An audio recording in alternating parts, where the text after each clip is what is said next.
The gavel came down on a $10 bill. The clerk called the lot number, the address, asked once if anyone wanted to top it. Nobody did. A big man in a black leather cut stood up at the back of the courthouse basement, walked the aisle slow, and laid a single folded bill on the table. $10 for a two-story farmhouse on 4 acres at the dead end of a county road. The clerk wrote his name down. Dirk Van Houten, 54 years old. Born in Rotterdam. 21 years, patched into the Hells Angels chapter on the south side of the river. He took the deed and the keys in a manila envelope and walked out to his bike. He did not know yet that there was somebody inside that house. He did not know she had been hiding for 6 weeks. He did not know that by the end of the night, he would be making a phone call to his chapter president that would put 27 men on the road in under an hour. So what did Dirk find when he opened that front door? And what made a man with 3 felonies in his past pick up a phone instead of a pipe wrench? Stay with me.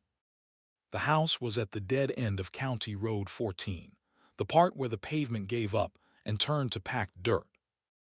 Dirk rode in slow on his Dina because the potholes were deep enough to swallow a wheel. The mailbox at the entrance had no name on it. Just a number, 4427. He turned in and the drive went up through a stand of black walnuts that had not been trimmed in years. The house sat on a rise. It was white once. Now it was the gray of old paint that had given up. A wraparound porch with 2 missing boards. A barn leaning east. The county had taken the property 18 months earlier. Back taxes. The old man had died with no will and no kin. The county had tried to sell it twice. Nobody bid. By the 3rd auction, they had marked it as a $10 lot. Dirk had been the only bidder. He parked the Dina and killed the engine. The quiet hit him like a wall. No traffic. No dogs. Just wind in the trees and one crow calling out past the barn. He fit the brass key into the lock and turned.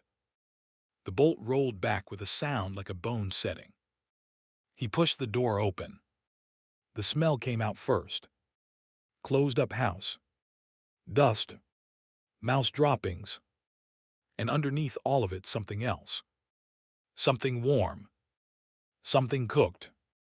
Like somebody had boiled water in the last week. Dirk stopped on the threshold. He stood there for a long second. Then he stepped inside. Straight ahead was a hallway that led to a kitchen at the back of the house.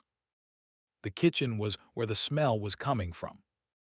Dirk walked down the hall slow. His boots made the floorboards talk under him. He could hear his own breath.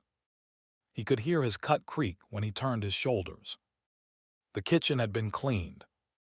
The sink was empty. The counter was wiped. There were 2 glasses upside down on a folded dishcloth by the faucet.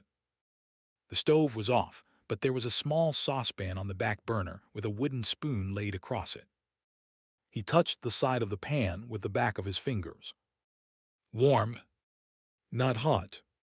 But warm. Somebody had cooked in this kitchen in the last hour. Dirk turned around slow and looked at the doorway he had come through. He listened. He could hear his own pulse in his ears. He did not pull a weapon. He had not carried one in years, not since his last bid.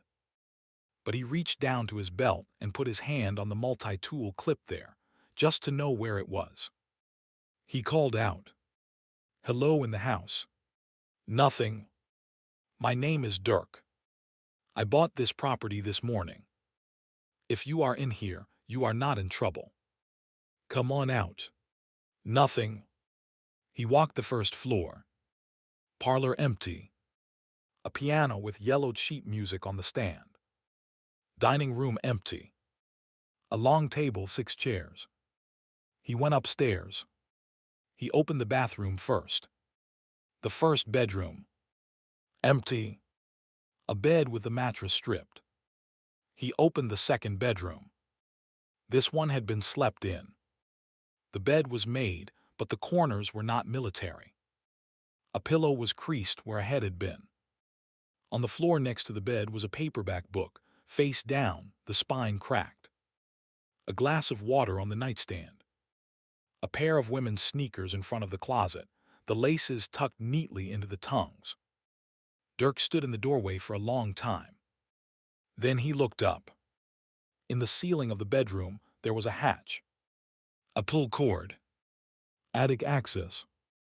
The cord was swinging. Just barely. The motion you would only see if you were looking for it. Dirk's chest went tight. He took 2 steps into the room and looked up at the hatch. I know you're up there. Silence.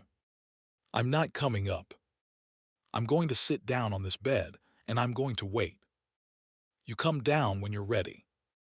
Or you don't. Either way, I'm not coming up. He sat down on the edge of the bed. He took his phone out and set it on the nightstand, screen up, so whoever was up there could see he was not calling anybody. Then he put his hands flat on his knees and waited. 5 minutes went by. 10. He could hear something now. Not loud. Just the small sounds of a person trying to be silent and failing. A shift of weight on a board. A breath held and let out. 20 minutes. You've been up there a long time, Dirk said. Not loud. I can tell. You hungry? Silence. I have a candy bar in my jacket. I'm gonna take it out slow, and I'm gonna leave it on the bed. Then I'm gonna go downstairs and put a kettle on. You come down when you want. He took the candy bar out. A Snickers. He laid it on the comforter. He stood up. He walked out of the bedroom and down the stairs and back to the kitchen. He found the kettle, filled it, put it on the burner. He found tea bags in a tin that was probably older than he was. He waited for the water. He heard the floorboard upstairs. He heard the hatch open. He heard a body lower itself down onto the bed. He heard small feet on the floor. He heard a long pause at the top of the stairs. Then footsteps coming down.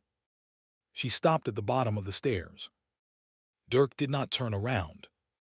He kept his back to her, looking out the kitchen window at the barn. Sit at the table, he said. I'll bring the tea. He heard the chair scrape. He poured the water into 2 mugs. He added the tea bags. He carried both mugs over to the kitchen table and set one down in front of her and one across from her. Then he sat. He looked at her for the first time. She was small, maybe 5'2", 110 pounds. Her hair was brown and matted in the back where she had been lying on it. She was wearing a gray sweatshirt 3 sizes too big and black leggings with a tear at one knee. Her face was thin, cheekbones too sharp. Her eyes were dark and wide, and they did not leave his face for a second. She held the Snickers bar in her left hand. She had not opened it. What's your name? Dirk said. She did not answer. My name is Dirk Van Houten. I bought this house this morning for $10 at a county auction. I am not the man who owned it before. I did not know you were here. She kept staring. You've been here a while. She nodded. One small nod. How long? She did not answer. Weeks. She nodded again. How many? She held up 6 fingers. Dirk took a slow breath. 6 weeks. You've been in this house 6 weeks. Living in the attic. Eating what? She set the candy bar down on the table. Pantry, she said. Her voice was a small scratched thing. Cans. There were cans. And the well still pumps. He looked at her for a long second. What's your name? He said again. Softer. She looked down at the table. Mara, she said. Mara what? She shook her head. All right. Mara. You don't got to tell me. Are you running from somebody? Her face did something then. A small crack. Like something behind her eyes had been held tight for too long and had just slipped a quarter inch. Yes, she said. Who? She did not answer. Myra. Listen. I am not police. I am not a county man. I am not anybody official. You can tell me or you cannot. But I bought this house and I am going to be coming here. I cannot help you if I do not know what is coming. She looked up at him. His name is Reggie, she said. Reggie Doyle. Dirk did not move his face. He knew the name. He had heard the name 3 years earlier when one of his prospects had brought a story back from a bar across the river. Reggie Doyle ran pills out of a tow yard in the next county. Pills and the girls who delivered them. He had a reputation for breaking jaws when he was sober and for worse when he was not. Dirk picked up his tea. He took a sip. He set it down. Doyle is hunting you. Yes. For how long? 6 weeks. Since the night I left. You stole from him. She shook her head. I left, she said. He doesn't like it when his girls leave. Dirk nodded slowly. He looked at his hands. He thought about getting up. He thought about getting on his bike and riding back into town and forgetting he had ever opened that door. The house was his. He could sell it for $10,000 the way it sat. The county would not care if he never set foot on the property again. But she was still looking at him. And he knew what Reggie Doyle did to women who left. All right, he said. All right, what? All right. You stay in this house tonight. I am not going to send you out. I am going to make a phone call. Just one call.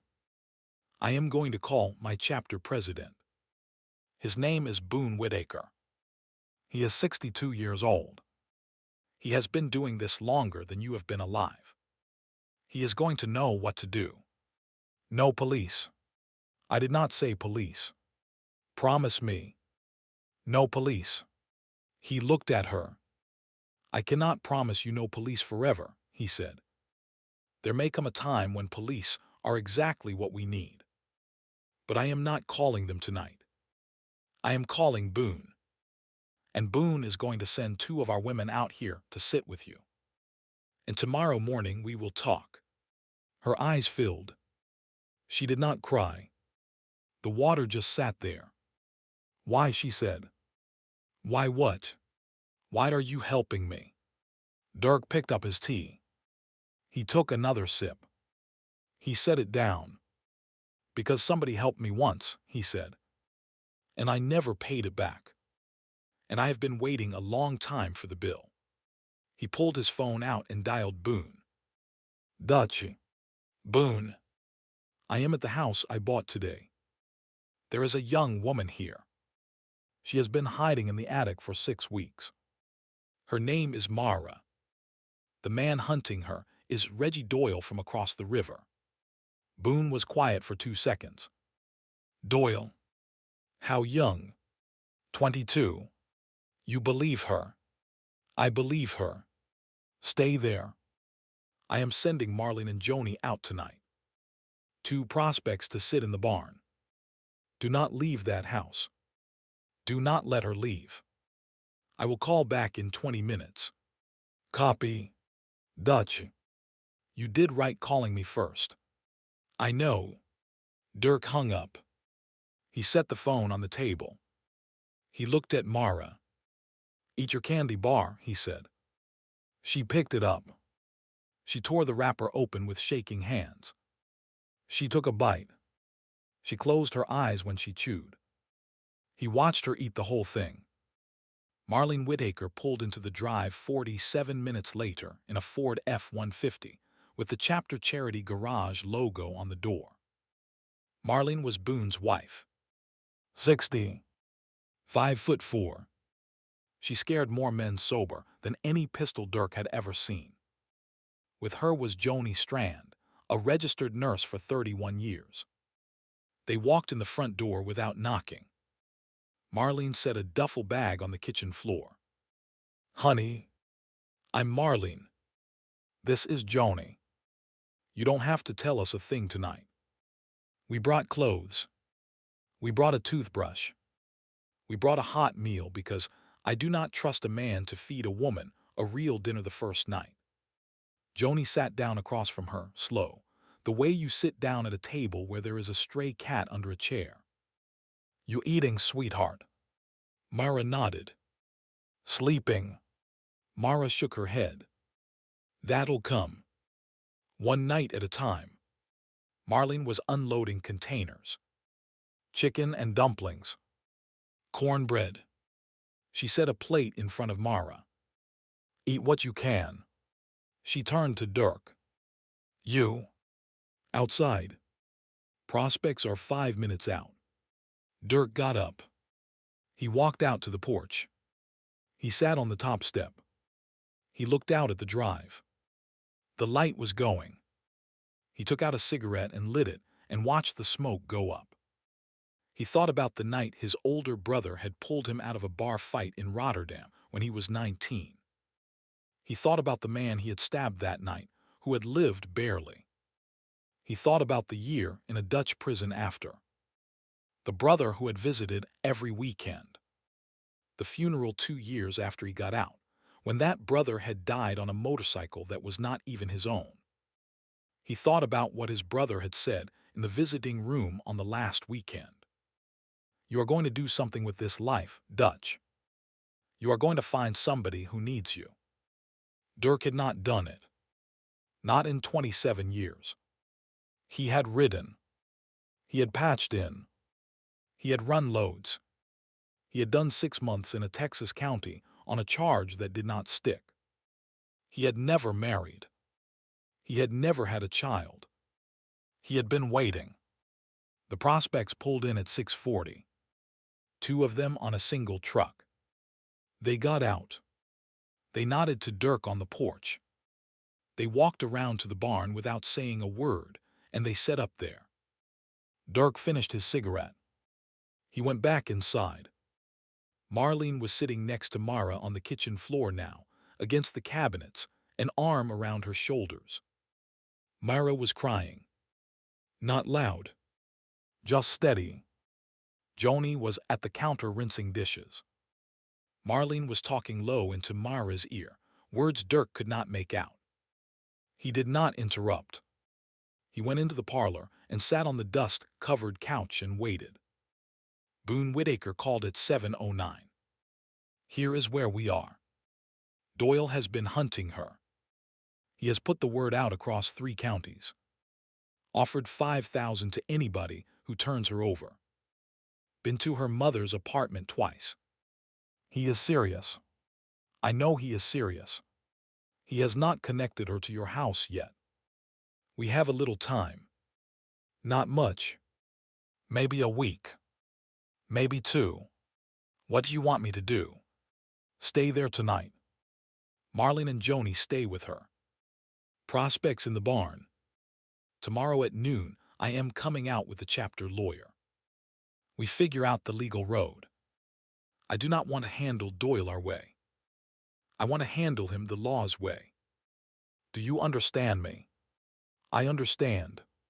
This girl has been hurt enough. We do not put more blood in her story. We do it clean.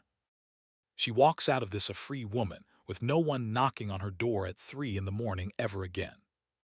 That is the only ending I want." "Yes, sir. Sleep light, Dutch." He hung up. He sat in the parlor and looked at the piano with the yellowed sheet music. He could hear Mara still crying in the kitchen. The crying was softer now. The kind of crying a person does when they have finally been allowed to do it. If you are still with me, take 1 second right now and tap that subscribe button. There's a lot more story coming. I want you here for it. Now back to the kitchen on County Road 14. Mara slept that night in the bedroom upstairs. Marlene slept on a cot next to her bed. Joni slept on the parlor couch. Dirk slept in the recliner with his boots on. The prospects took 2-hour shifts in the barn. Nothing came up the drive that night. But Dirk did not sleep more than 45 minutes at a stretch. In the morning, Mara came down in a clean sweatshirt Marlene had brought. Her hair was washed. She looked 5 years younger than the night before and 10 years more tired. Boone came at noon in a black GMC with a chapter lawyer beside him. The lawyer's name was David Halberg, 47. He had been a public defender for 10 years before he went private. He took chapter cases at half rate because his brother had died in a county lockup in 2009 and the chapter had paid for the funeral. They sat at the kitchen table. Boone, Dirk, Mara, Marlene, Joni, Halberg with a yellow legal pad. Halberg looked at Mara across the table. I am going to ask you a lot of questions. Some of them are going to be hard. You can stop me any time. Marlene stays right here. Yes. Full name? Mara Lynn Pritchard. How did you come to know a man named Reggie Doyle? Mara looked at her hands. She told it. She had been 19. Worked nights at a diner across the river. Her mother had been sick on and off her whole childhood. Her father gone since she was 6. Pulling double shifts and still drowning on rent.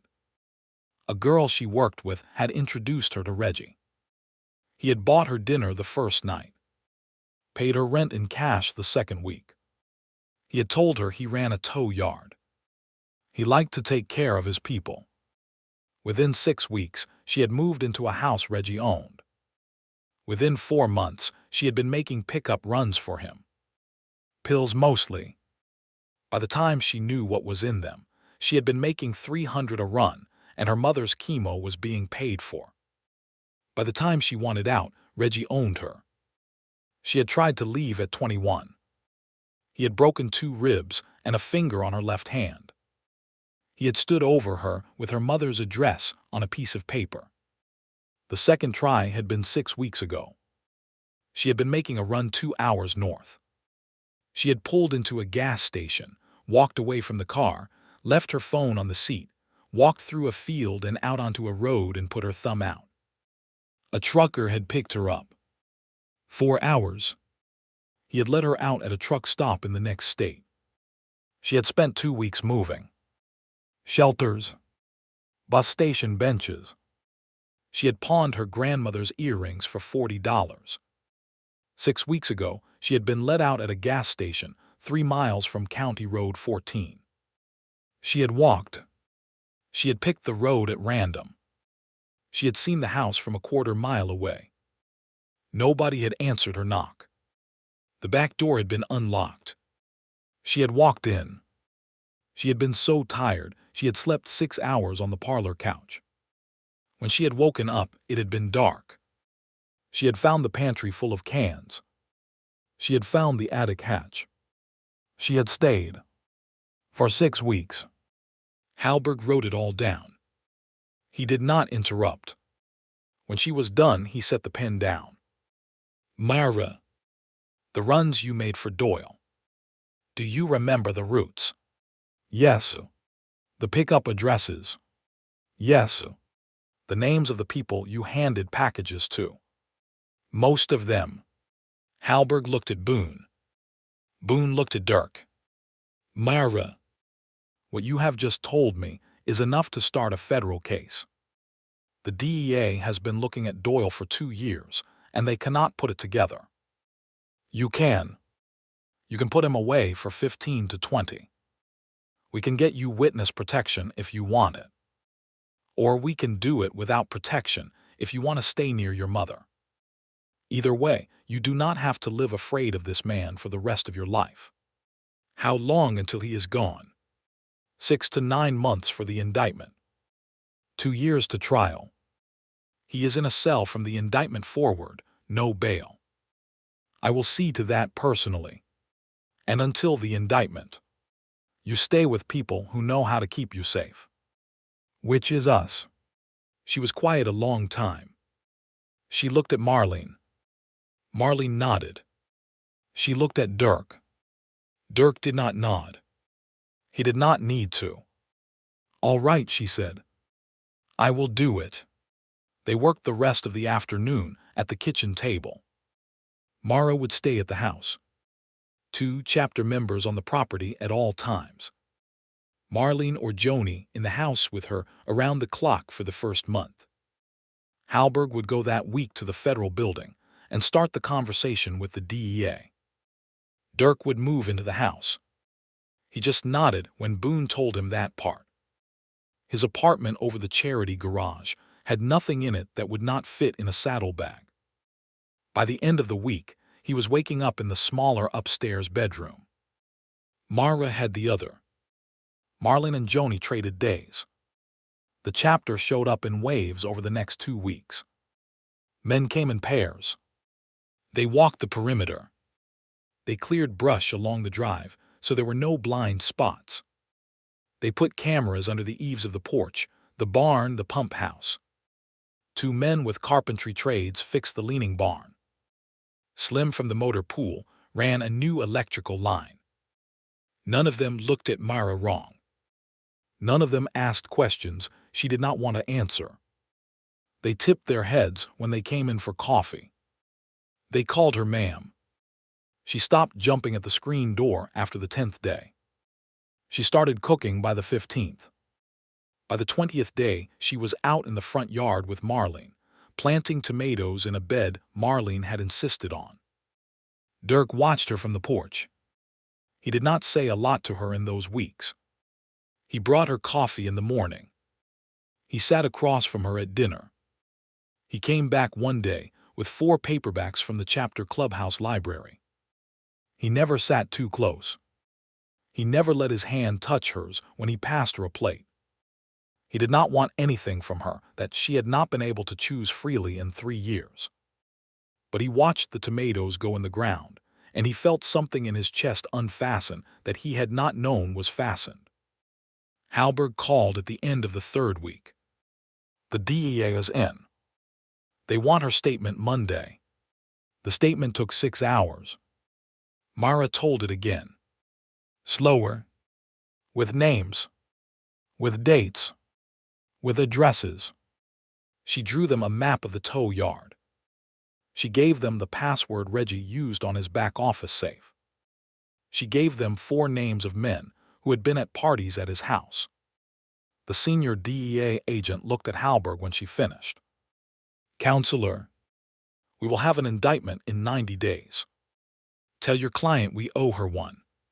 They drove back to County Road 14 in the dark. Mara slept in the back seat with her head on Marlene's shoulder. Dirk drove. He did not say anything for the whole drive. 5 days later, Reggie Doyle showed up at the house. He had figured it out. A girl named Tina, who had worked the diner with Mara, had a cousin 3 roads over. The cousin had seen Mara in the front yard from a half-mile away with binoculars. The cousin had told Tina. Tina had told Reggie.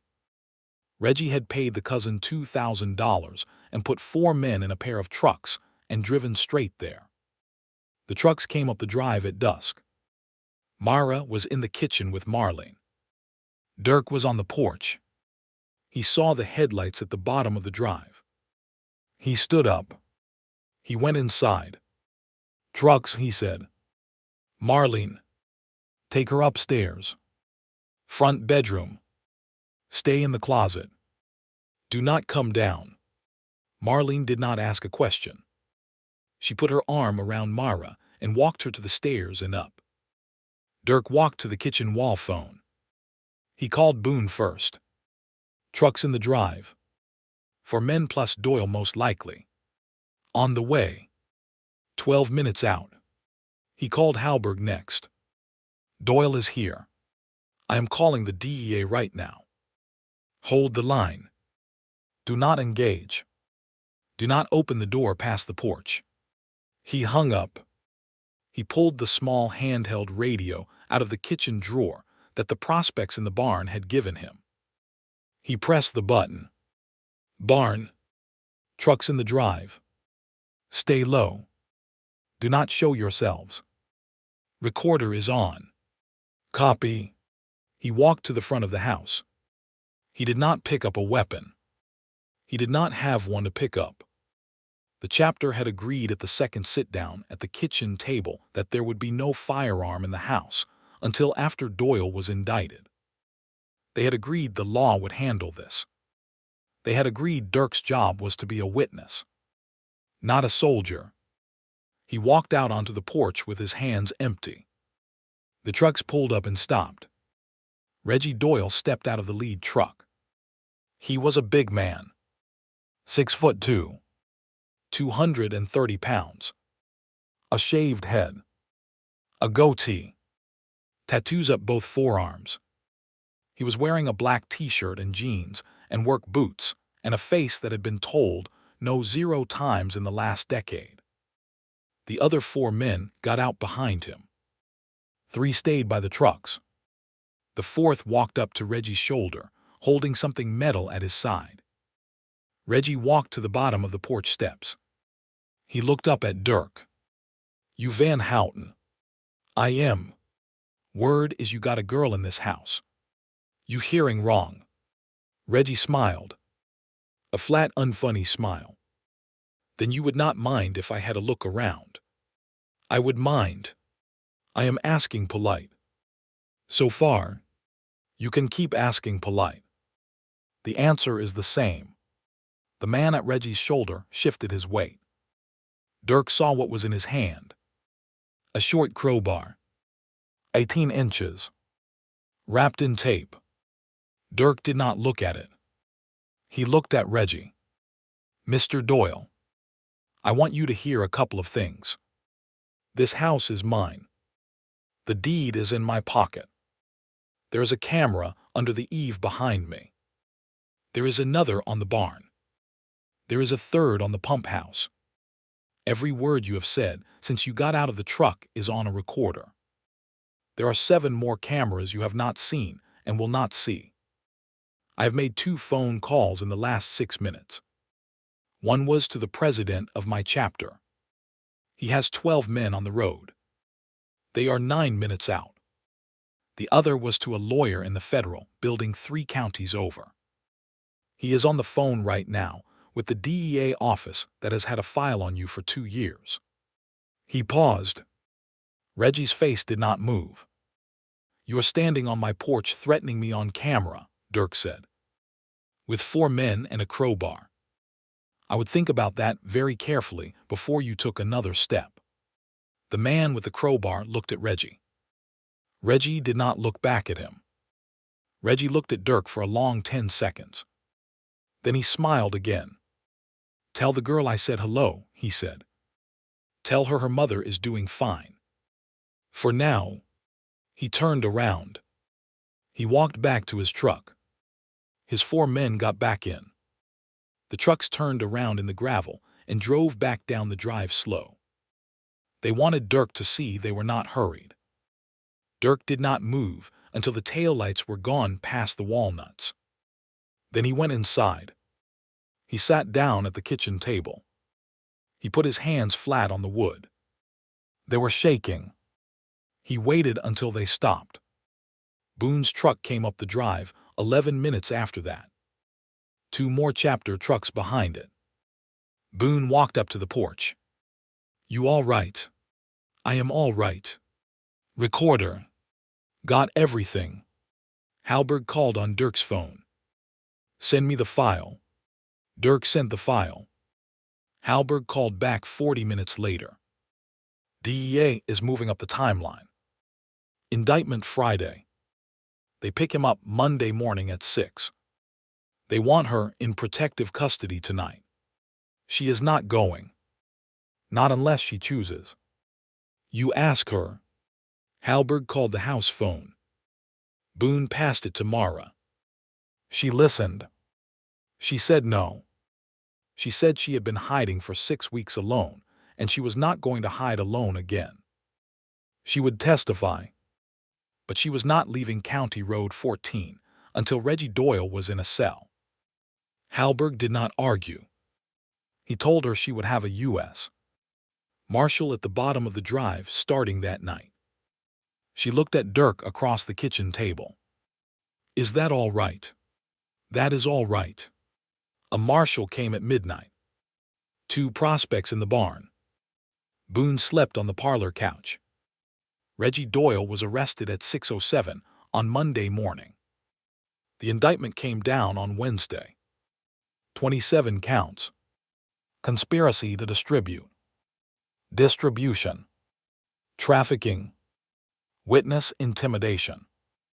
The witness intimidation count was based on the recording Dirk had handed Halberg. Reggie was held without bail. He pled not guilty.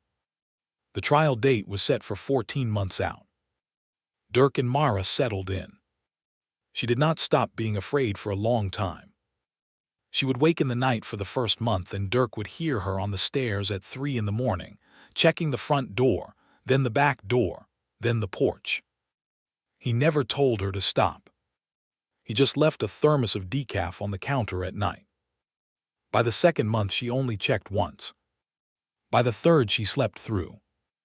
She started at the chapter charity garage in the 4th month. The garage was a small block. Building the chapter had been running for 14 years. They fixed cars for free for women in domestic violence shelters. About 90 a year. Mara started in the office. She answered the phone. She filed paperwork. She made the appointments. She talked to the women who came in the way Marlene had talked to her that first night, with a hand on a shoulder and a slow voice and no rush. By the 6th month, she was running the office. By the 8th, she had partnerships with 2 shelters in the next county, and the garage was doing 140 cars a year. The trial happened 16 months in. Mara testified for 2 days.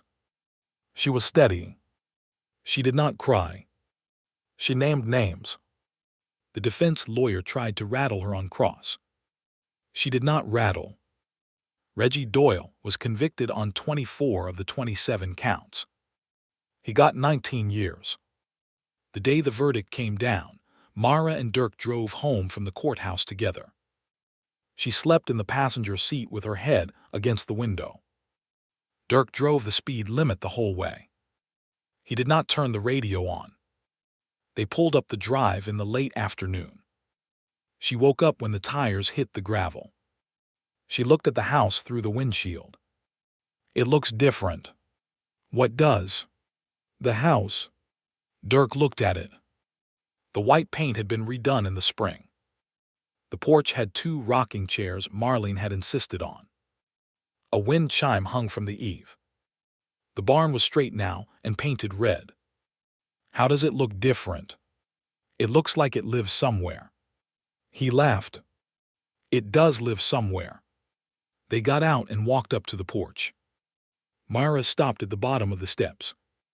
"Hey." "Yeah." "Thank you." "For what?" "For opening that door." He thought about that for a long second. "I almost did not," he said. "I almost rode back to town and sold the place sight unseen." "I know. I had reasons." "I know. But I am glad I did not." "So am I." They stood there a long minute. The wind moved through the walnuts at the bottom of the drive. A bird called from somewhere out behind the barn. He opened the screen door for her. She walked through. He followed her inside. The kitchen smelled like coffee.